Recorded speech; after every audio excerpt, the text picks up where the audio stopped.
तापर बाबा कहले कि अच्छा एमती कथा कि तापर गाँ लोक कहले कि अच्छा बाबा आम जिते बड़े आपन को कहलु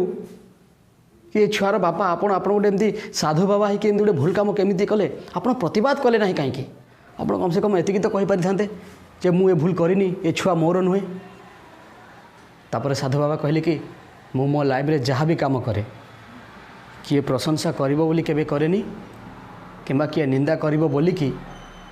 कौन सी काम करवा बंद करेनी मते जोटा भल लगे मु सब बेले सेटा ही करे।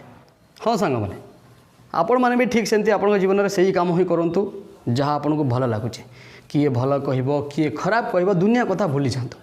आपड़ जब जानी यही कमटा भल आपंकर हृदय जदि मानुचे यही कमटा भल ताले सही काम ही करूँ कहीं खराब काम करने पूर्व प्रत्येक व्यक्ति जानी था यहाँ खराब काम तेणु आपंकर विवेक जो बाधा दूची जानव से खराब काम तेणु भल काम ही करूँ दुनिया कथा भूली जातु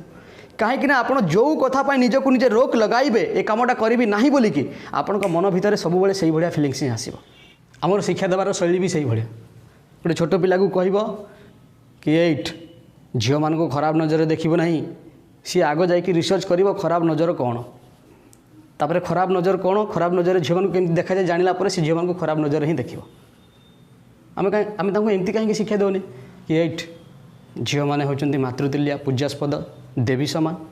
ताको सब सम्मान करूँ ताको नमस्कार करूँ से जाकि रिसर्च करता जो सम्मान कौन आ झील मान को सम्मान करता आम जो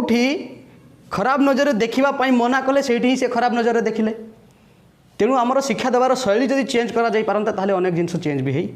पारंता आम जो जिनस को जो जिनस रोक लगाओ कहीदे कि डब्बा खोलू ना ये डबारे किसी ना सब मन भितर से कथा ही भावुव कि डबारे कौन अच्छी डबारे कौन अच्छी से डब्बा ही खोल तो तेणु आप भल हवा चेष्टा करतुनि बस भल करूँ आ मन भितर जदि किसी अलग प्रकार विचार आसूची ताको रोग लगातु ना विचार आसवाक दियो देखु केते विचार आसीपारुची कौन कौन विचार आसूची ताको जस्ट वॉच आउट कर बसिक आराम से भाव कि देखी आज मो भीतर कौन विचार आसूची देख किसी समय पर किसी विचार ही आसबनी किंतु आप जिते जिते रोग लगाइबा चेष्टा करेंगे से विचार को बांधा को चेष्टा करेंगे से नुआ नुआ अलग अलग विचार सब आसुए थरे एमती गोटे लोक कहला गोटे साधु बाबा पाखक जाई कहला कि बाबा मु गोटे भल लोक हाँपाई चाहूँगी मनर शांति चाहूँगी मते गोटे मंत्र दियो।